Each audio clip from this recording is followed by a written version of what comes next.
Hello and welcome to the show. You know how sometimes I introduce you to artists you may not have heard of before? Well, this is one of those weeks. My guest today is a guy by the name of Bruce Sudano, and he's had his hands in some of the 20th century's biggest hits, songs that have been sung by megastars from Michael and Jermaine Jackson to Dolly Parton and Donna Summer, who was his late wife. Bruce is a New York-born musician and songwriter. He's had his sights set firmly on songwriting from a very early age, when he first fell in love with the names he saw in parenthesis on the 45 records his dad had. These were the songwriters' names. Did I mention that Bruce has some terrific stories to tell about himself and Donna Summer? Let's meet him. Hi, Hi, Bruce. How are you? I'm fine, thank you, Sandy. How are you? I'm fine too. Thank you so much for joining me. I love the new album. I want to talk to you about that, but I'd love to just step back in time and talk about how you've actually reached this place. Sure, absolutely.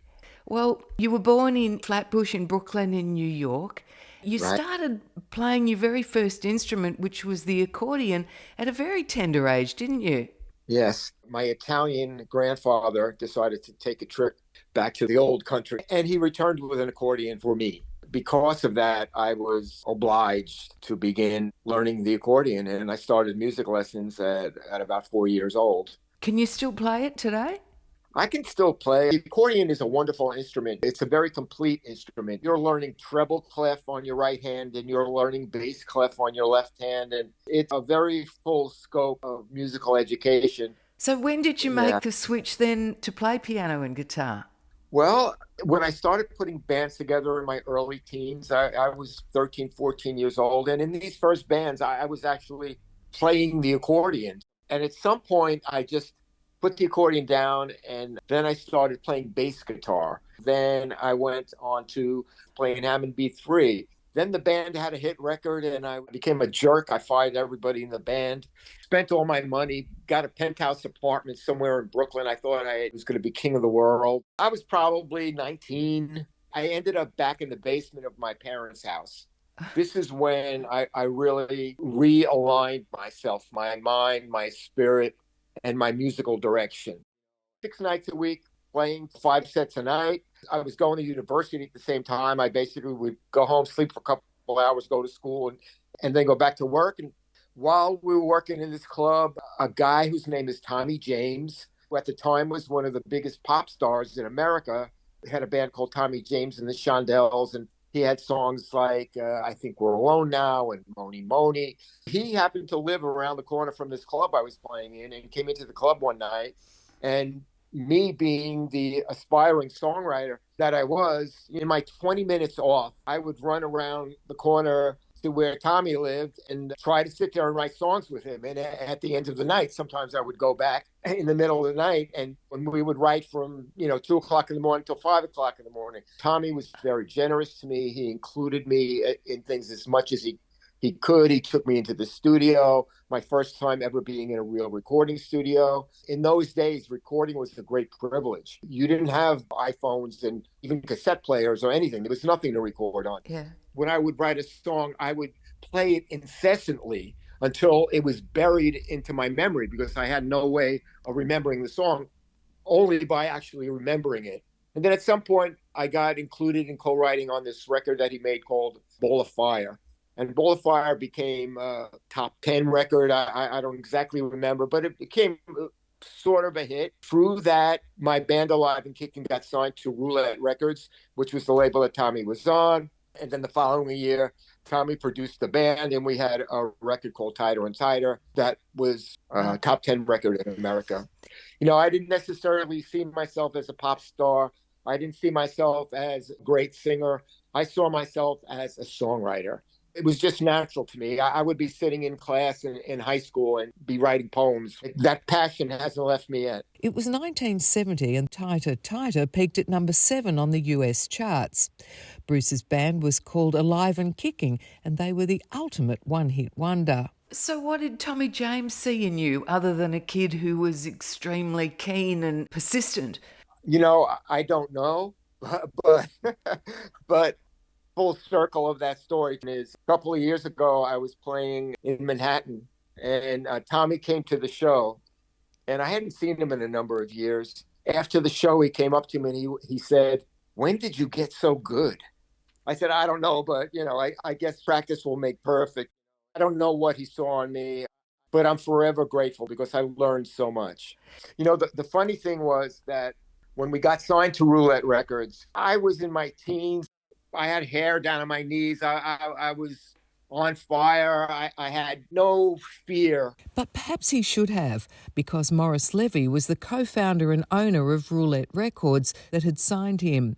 Morris was a prominent subject of investigations into organised crime and the music industry and was convicted of extortion shortly before his death. I would just have these conversations and be like, you have to give us money. We have the records ahead and we don't have any money and we need a PA system. And he'd be like, "Okay, kid, here's 1,500." I never saw a royalty statement, but every now and then he would give me cash. He taught me something that has stayed with me and benefited me my whole life. When he said to me, "Kid, the money's in the publishing." At that point, I just wanted to be on the radio. But that stuck with me. So throughout my career, I've always managed to work situations out so that not only could I maintain the songwriting, but also the publishing. I basically had 2 hit records in a 2-year period. And it was just at the beginning of my career. And I was like, this is easy. I got this shit. So I learned a good lesson. I was doing a lot of songwriting at that time. In 1976, Bruce decided to move to the West Coast and settled in LA. There he continued writing and scored a record deal. I formed another group called Brooklyn Dreams.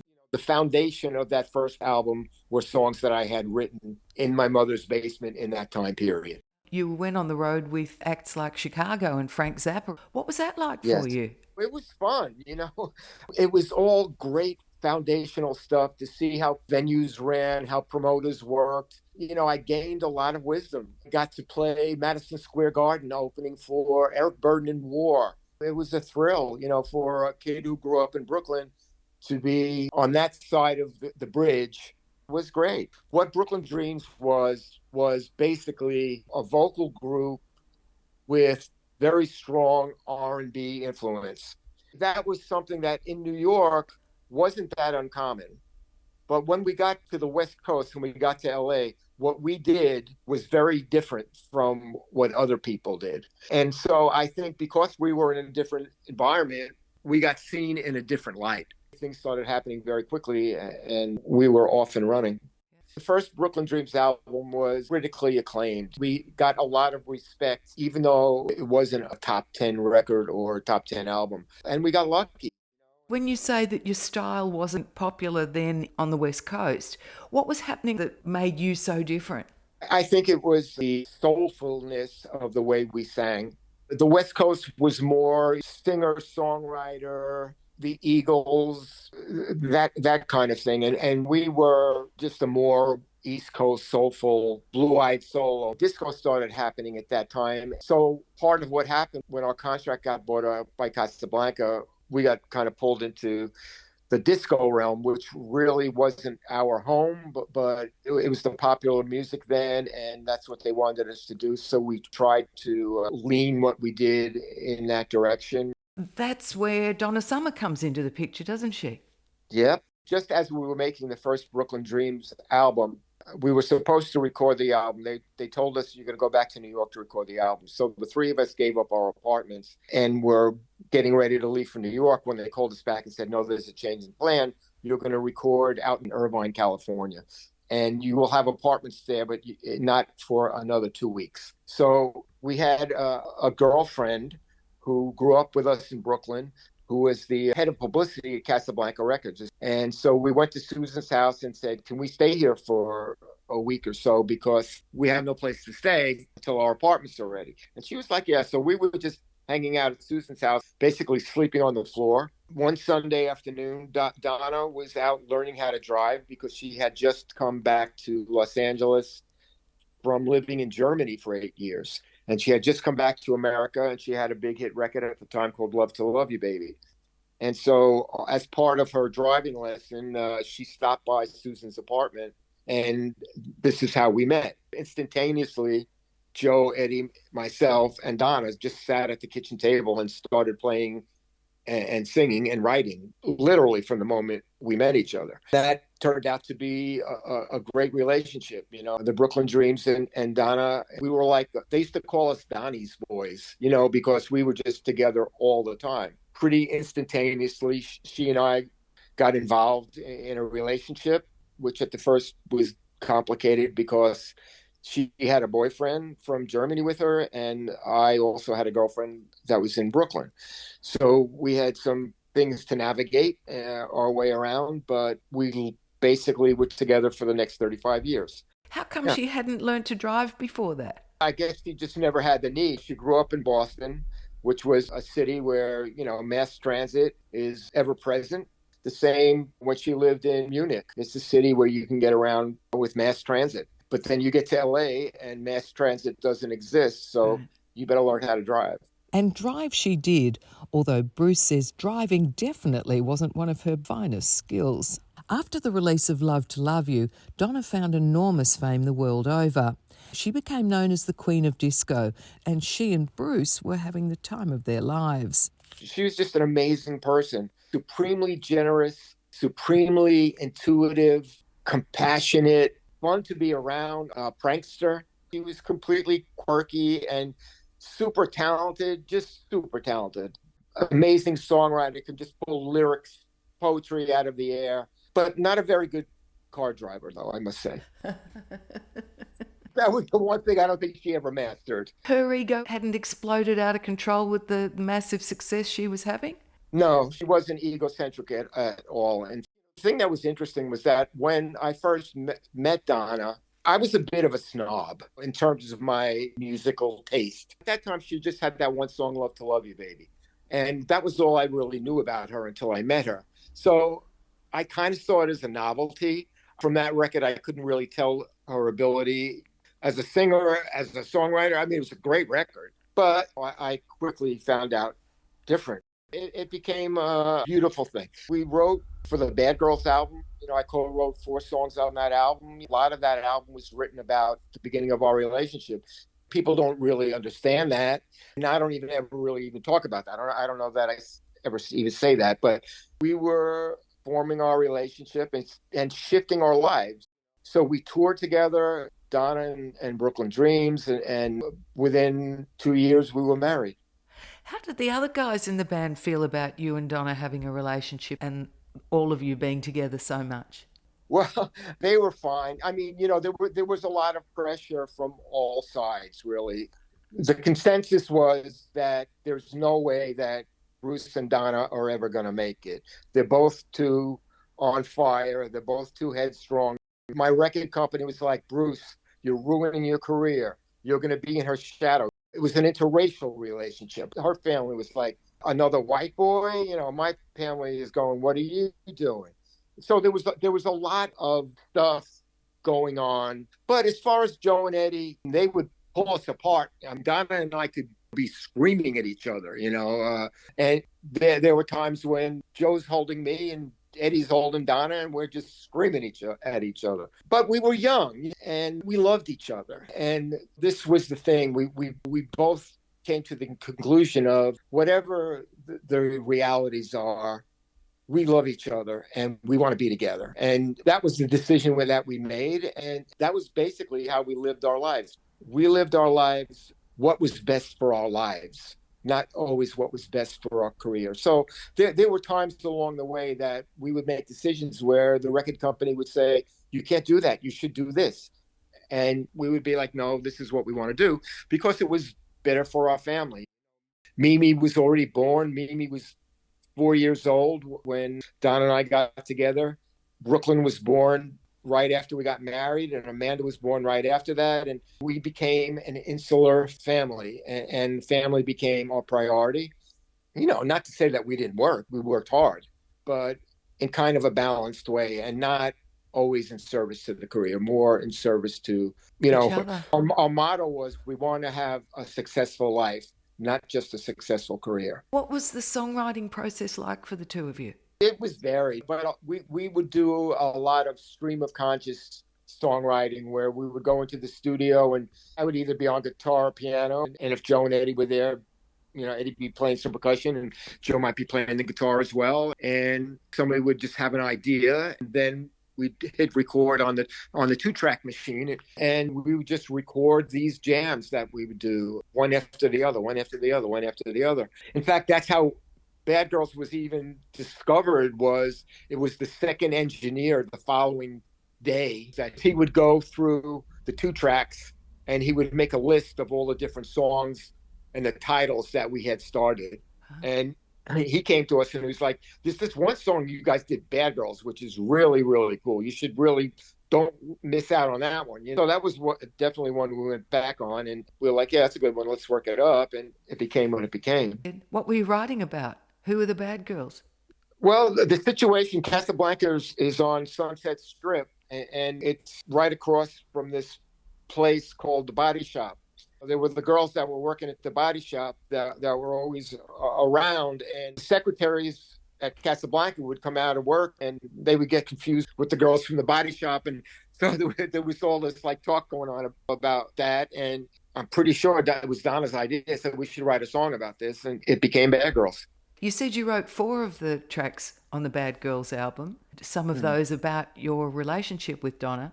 Can you point us to one and talk about that? One is called On My Honor. It's really promising to try, is basically the premise of the song. I promise I will try with all I have to make this relationship work. And it's a beautiful song. And another one I wrote with a friend of mine, his name is Bob Conti, and it's called Can't Get to Sleep at Night. There was this period of time before we got married where I thought maybe we should take a break. Maybe this isn't a good idea. Maybe what everybody is telling us is right. And ultimately, as I said, came to the conclusion that we loved each other. And regardless of anything, we didn't want to be without each other. In that period, I wrote this song, Can't Get to Sleep at Night. And it was just about being haunted by the reality of your heart, all put to a nice little disco beat. Did it continue to be an uphill battle for you once you were married? Yeah, no, I mean, it settled down, but there were always flare-ups, as in any relationship. I don't think it was anything more or less than anybody else. Our mantra was divorce is not an option. So we knew that wasn't going to happen, and that's not a road that we were going to take. So we disagreed, set our peace, puffed off for a minute, and then got over it. But it's hard to be with your partner 24/7. Yeah, it is and it isn't. I'm remarried again now. Now when I go on the road, I'm by myself on the road. And to me, that's much harder than being on the road with your partner. We love to be on the road together. We got to travel everywhere together. We shared so many experiences together. When we could, we brought the kids. It was just a traveling family, really, and it was beautiful. We gave them jobs backstage. They would steam mom's clothes before the show. They'd have to set up her makeup on her dressing table. They would steam the band's clothes. So they learned early on what it was like to work. And now my daughter Amanda has a group, Johnny Swim, who is super popular in America, and it's a duo with her husband. They're basically repeating Bruce and Donna, traveling and bringing their 3 kids with them, and the legacy continues. Donna was talented on the next level. I've met many talented people. Donna is top of the list. I mean, she was extra special. She had a very strong charisma. She was very intuitive. She was very empathetic. Last year we did a documentary. I don't know if you've seen a documentary. It's called Love to Love You, Donna Summer. I have seen it. So, but there was no competing with Donna. She was the star, obviously. She had an amazing voice, and she had the ability to be a star. For many years, I sang background vocals in the band with her. And I would always marvel, we would be playing stadiums, and there would be thousands of people just waiting for her, and the anticipation and the energy that you would feel when she would walk out on the stage. And I remember feeling my knees starting to shake. The ability to rise to that occasion and to take all that energy and to give it back, you really have to be a special person to be able to do that and handle that. And I have great respect for these people who are superstars. It's a unique ability to be able to do that and not let it confuse you or distort you or send you in the wrong direction. To be able to maintain your center is quite an accomplishment. Yeah, I couldn't agree more. The final album that you guys made together was called Won't Let Go. A song from that one called Hollywood Nights also had a complete life of its own. Can you share the backstory about that? Sure. As part of Brooklyn Dreams, we got to be a part of two movies. We were in a movie called American Hot Wax, which was really a very ironic situation for us because American Hot Wax tells the story of Alan Freed and the early rock and roll shows that were done at the Brooklyn Fox and Brooklyn Paramount Theater, which was very close to where we grew up. And where as an 8 and 9-year-old, I was these were my first rock and roll shows that I ever saw. So for us to be able to be in a movie about this was just such a treat. Chuck Berry and Jerry Lee Lewis and just so many people. It was a great period of time. Then we got asked to be a part of this movie called Hollywood Nights. And we got asked to not only sing in the movie, we were replicating a group from the 50s called Dion and the Belmonts. And they asked us to write the title track. Somehow, it's been a song that's been sampled. Snoop Dogg sampled it and used it on a track that he called These Hollywood Nights. I was talking to my friend Jobin Esposito the other day, and he said, Bruce, did you see the check that we just got for the Hollywood Nights song? And I was like, no, I didn't. He goes, it's a huge check. We get a song published. We always had this phrase where we said, it's another caboose on the train. That's what Hollywood Nights has been in the last couple of years. It's the song that keeps giving. Yeah, and it's a total surprise. That's really been the beauty of the music business for me. I say you just have to keep showing up and do what you do it to the best of your ability, keep trying to improve, keep trying to refine what you do. But, there's a lot of serendipity involved. There's a lot of good things that happen that you don't anticipate. I've been fortunate that way, and I know that's a story that a lot of my friends who have found success can attest to. Brooklyn Dreams with Donna Summer released 4 albums between 1977 and 1980. The band broke up in 1980, and while Bruce and Donna continued to write together, he turned more towards fostering his own solo career. Bruce continued writing and found further success as many of his tunes went on to become huge hits for other artists. These included Jermaine Jackson singing Tell Me I'm Not Dreaming and Dolly Parton with Starting Over Again, a song that Bruce says is his absolute favourite. There are songs that I write that are really my kind of song, the kind of song that I write best. And it's an emotional song. It's a story song, but it's also the story of my parents getting a divorce. So it's a very personal story. And I was in my late 20s. Even at that age, it shook me. So I wrote this song, Starting Over Again, and I can give you more serendipity. Donna and I are not married yet, but we're living together, and I'm in the back bedroom of the house with a Fender Rhodes, and I'm writing this song. And I basically have the song done. And at some point, Donna opens the door, sticks her head in the door, and says, you need to put a line in this song, all the king's horses and all the king's men. And I said, oh, okay. I went back and I put the line in the song.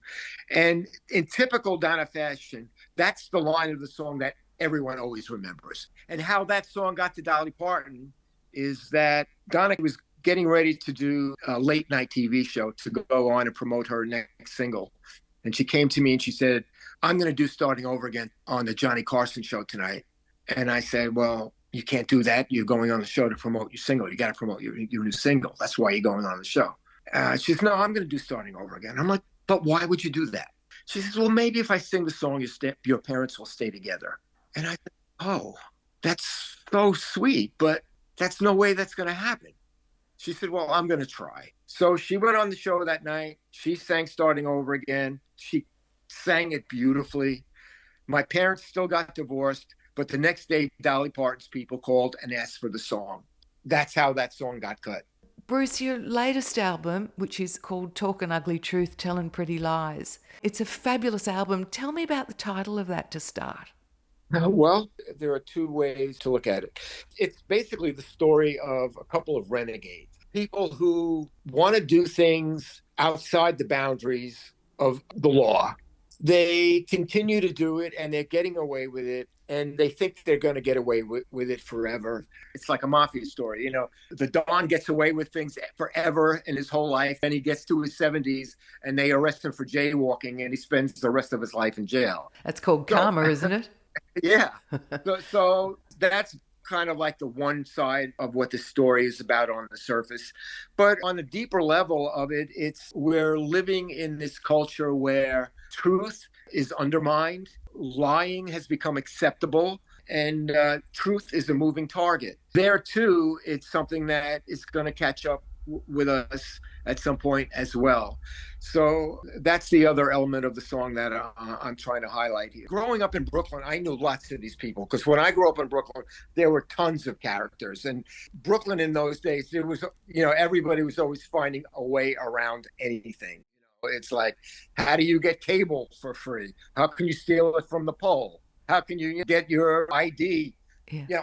I mean, this was how it was in Brooklyn when I was growing up. Yeah, I knew characters like that too, for sure. Was that the inspiration behind these tracks?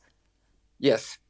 This phase of my career basically began when Donna died. It was at that point, which is now 12 years, that I came to this place where I had a choice to make in terms of how do I go on with my life. And here again, this is where songwriting really saved my life, because when I was completely devastated and couldn't see beyond a foot in front of me, it was my ability to go and to the piano or to the guitar and just write what I was feeling and write through the experience that empowered me to see a way forward. So I started with this record, which is called With Angels on a Carousel.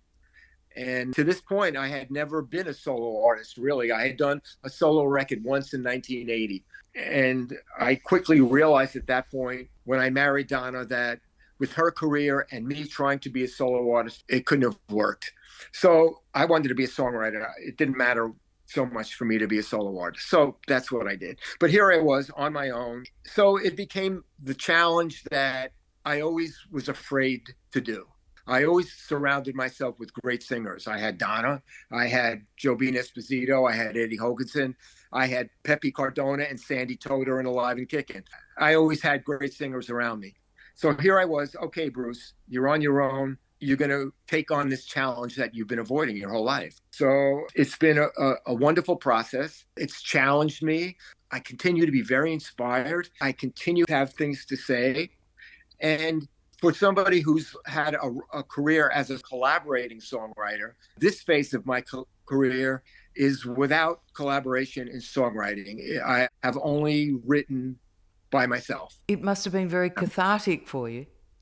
Absolutely. I view songwriting as a calling. In that moment, it was such a beautiful gift to be able to find a place where you know where you are. I've always kind of had a career where I'd be writing a song for a movie. I'd be singing background vocals on the road with Donna. I might be managing Donna for a couple of years. I might be dealing with the publishing. It was always kind of music related, but diverse. So in this period, it has been very condensed and very focused on the evolution and me evolving and improving and refining what I do as a solo artist. And it's been an ongoing discovery. Did you surprise yourself? I was surprised in that I would continue to be this inspired. I don't know how many albums it is now, maybe I don't know, 8. No, I don't know. But I'm just surprised that I've been so on fire. Even now, when you have those moments where you're not sure where you are or who you are, it's like when I go there, it's like I can sigh and go like, okay, this is who I am, regardless of whatever's going on, My favorite track on the album? Well, one of my favorite tracks is a song called Two Bleeding Hearts. because I got to do a duet with Valerie Simpson. Valerie Simpson, for me, is an iconic songwriter. Nick Ashford and Valerie Simpson wrote the songs of my youth. Ain't No Mountain High Enough, Ain't Nothing Like the Real Thing, I'm Every Woman. These are iconic songs, and Motown was a big part of my upbringing. For me to be able to do a duet with Valerie Simpson on a song that I wrote is a great honor and a treat for me. So just on that alone, that's one of my favorite songs. And talking ugly truth, telling pretty lies, it's interesting. I've never been really good at picking out which songs people are going to like the most. I do my best in writing every song, and if I put it on a record, I really feel like I wrote the song, I said it what I wanted to say. I wasn't being cliche about it. I was finding new ways to say it. But people are really responding very strongly to Talking Ugly Truth, Telling Pretty Lies. I guess I could say that's one of my favorites because people are really liking that one. But they're all your babies. So yeah, that's exactly right. And a very unfair question to ask you to choose between them, I know. It feels like you've returned to your roots with this album. And Bruce Sudano, I'm so happy that you've found peace again in your life after going through what you had to, losing Donna. I'm encouraged that you are now remarried and happy again. And I'm just so grateful that you found your happy place and are coming out with these beautiful songs, because this is a fabulous album. Thank you so much for your time today. Thank you. It's a pleasure to speak with you, and I hope I get to meet you in person someday. Really lovely chatting with you, Bruce. Thank you. Same here. Thank you, Sandy. See you again, I hope. As we all know, Donna Summer succumbed in 2012 to cancer at the age of 62. As Bruce has already explained, out of that deep hurt, a new era of storytelling emerged. Although this album, as I'm sure you'll agree, is wonderful, Bruce says his best work still lies ahead. Thanks for joining me today. I hope you've enjoyed getting to know a little bit more about Bruce Sudano. As always, if you have someone you'd like to hear from, just send me a message through the website, abreathoffreshair.com.au, and I'll do my best to get that person onto the show for you. Bye now.